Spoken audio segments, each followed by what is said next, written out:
Le Seigneur soit avec vous. Évangile de Jésus-Christ selon saint Matthieu. En ce temps-là, Jésus disait à ses disciples, « Je vous le dis, si votre justice ne surpasse pas celle des scribes et des pharisiens, vous n'entrerez pas dans le royaume des cieux. » Vous avez appris qu'il a été dit aux anciens, « Tu ne commettras pas de meurtre. » Et si quelqu'un commet un meurtre, il devra passer en jugement.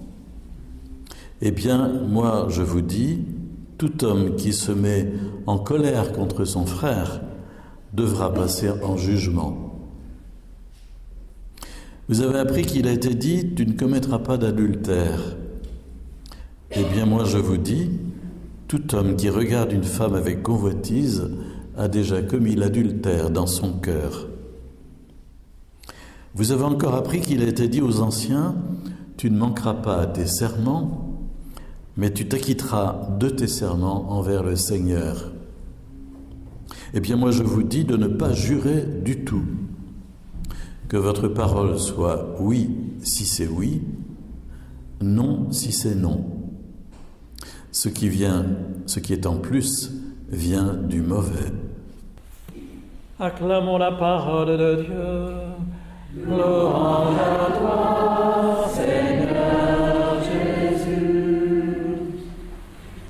Je vous disais déjà dimanche dernier, les chapitres 5, 6, 7 de l'Évangile selon saint Matthieu constituent une sorte de catéchèse mise en forme par l'évangéliste pour véritablement comprendre quel doit être le comportement du chrétien et les combats spirituels qu'il a à soutenir.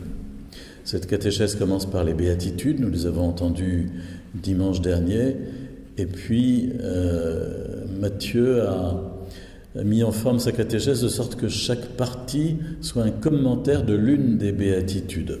C'est un peu trop compliqué à expliquer comme ça, il faut le voir avec le texte sous les yeux.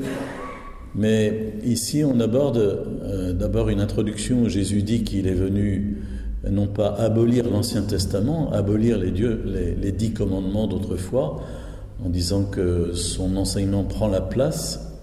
Non, ce n'est pas cela. Jésus dit qu'il est venu accomplir, c'est-à-dire porter à la plénitude. Et donc, il n'efface pas les 10 commandements de l'Ancien Testament, mais il nous explique comment les vivre au mieux. Et c'est là que ça se complique un tout petit peu, parce que précisément, Jésus affirme que c'est encore plus radical que ce qu'on pouvait penser. Et donc ici, on a trois exemples qui nous ont été donnés, un sur le meurtre, un autre sur l'adultère, et un troisième sur les serments et le mensonge. Concernant le meurtre, Jésus dit, vous connaissez le commandement de l'Ancien Testament, tu ne commettras pas de meurtre. Mais moi, je vous dis que si quelqu'un se met en colère contre son frère, il a en lui la même violence que celle qui pourrait le conduire à le tuer.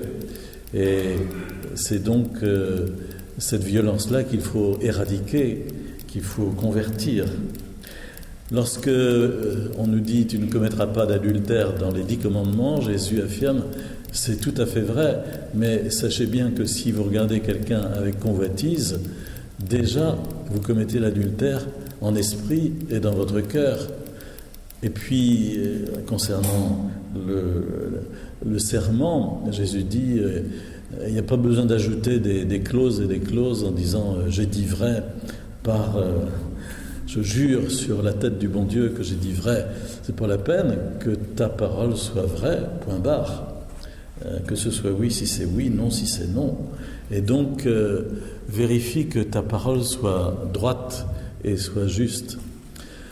D'une certaine façon, ce que dit Jésus est simple. D'une autre façon, ça nous met devant notre grande difficulté à assumer une telle exigence en disant « Jésus place la barre beaucoup trop haut, comment voulez-vous que je me dépatouille avec tout ça compte tenu de mon cœur et de mon péché ?» D'autant plus que dans la première lecture, déjà quelques siècles avant Jésus, on insistait sur l'importance de la volonté humaine en disant eh bien, fais comme tu veux, de toute façon, tu as deux chemins devant toi, ou bien tu observes les commandements, ou bien tu fais autre chose, mais si tu le veux, tu peux observer les commandements. Le Seigneur a mis devant toi l'eau et le feu, étends la main vers ce que tu préfères. La vie et la mort sont proposées aux hommes, l'une ou l'autre leur est donnée selon leur choix. Donc l'insistance très grande sur la liberté de l'homme, la volonté humaine capable du bien. Puis en même temps, nous savons que c'est très difficile et que nous péchons. Et peut-être alors, faudrait-il compléter cette perspective qui nous est offerte aujourd'hui par la façon dont saint Paul, dans ses lettres, va nous dire sans cesse « Vous êtes devenus une créature nouvelle par le baptême. Vous êtes habités par la puissance du Saint-Esprit. » Et entendre aussi les paroles que Jésus prononçait après sa résurrection « Vous allez recevoir une force, celle de l'Esprit Saint. » Et puis voir quelques prophéties de l'Ancien Testament où Dieu prophétisait que je mettrai mes commandements dans votre cœur. Voilà, je changerai votre cœur de pierre en un cœur de chair.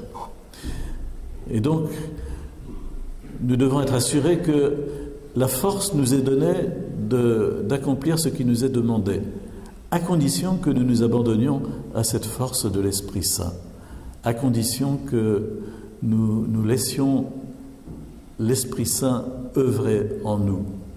Et alors, il y a deux façons, au fond, de conduire sa vie chrétienne. La première, ce serait de chercher à la vivre à la force du poignet, en disant « je fais tous mes efforts pour parvenir à observer ce que Jésus me demande ».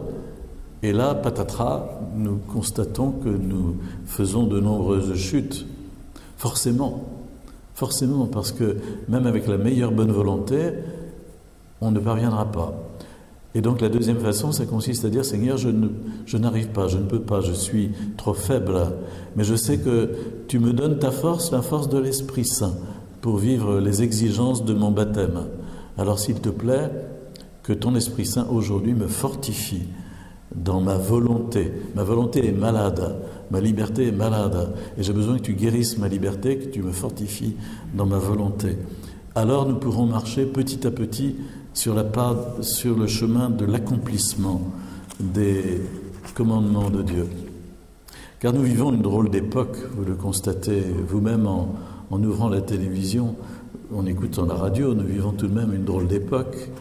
Autrefois, quand on péchait, on allait au confessionnal pour demander pardon. Alors Dieu sait qu'on a fait beaucoup de reproches à la grille du confessionnal. Et qu'on trouvait ça un peu culpabilisant, je ne sais quoi. Mais maintenant, on fait beaucoup mieux parce que on va se confesser devant les caméras. Et donc, quand on a péché et qu'on veut soulever votre péché, eh bien, on est convoqué au tribunal des caméras. C'était assez rigolo. Je regardais les images à la télévision et je voyais tous ces micros et toutes ces caméras qui étaient dirigées vers Benjamin Griveaux pour entendre l'aveu de ses grivelleries. Et je me disais, autrefois on avait des pelotons d'exécution, maintenant en fait on se fait exécuter médiatiquement par la télévision et les micros des radios. Mais il est juste de s'offusquer devant cet état de fait, mais en même temps je n'ai pas entendu le moins du monde qu'on se soit offusqué devant le fait que des gens qui se veulent irréprochables se tournent des vidéos intimes qui sont des vidéos d'adultère. Mais ça, personne ne peut le dire aujourd'hui parce que ça n'est pas dans l'esprit du temps, mais c'est pourtant la vérité. Alors tout le monde disait « Ah oui, on peut avoir des vidéos intimes. » Alors, je ne sais pas si vous en avez, ou moi j'en ai, j'en sais rien. Mais où est-on quand on entend de telles choses, n'est-ce pas? Où est-on? On s'aperçoit la racine est pourrie maintenant. Hein. Et donc Jésus nous dit « Sois droit dans ton cœur ». C'est là que ça commence. Avant d'être dans les actes, c'est d'abord dans ton cœur. Sois droit dans ton cœur et fais ce que je te demande dans ton cœur. Alors, tu seras dans la paix, la joie et la lumière.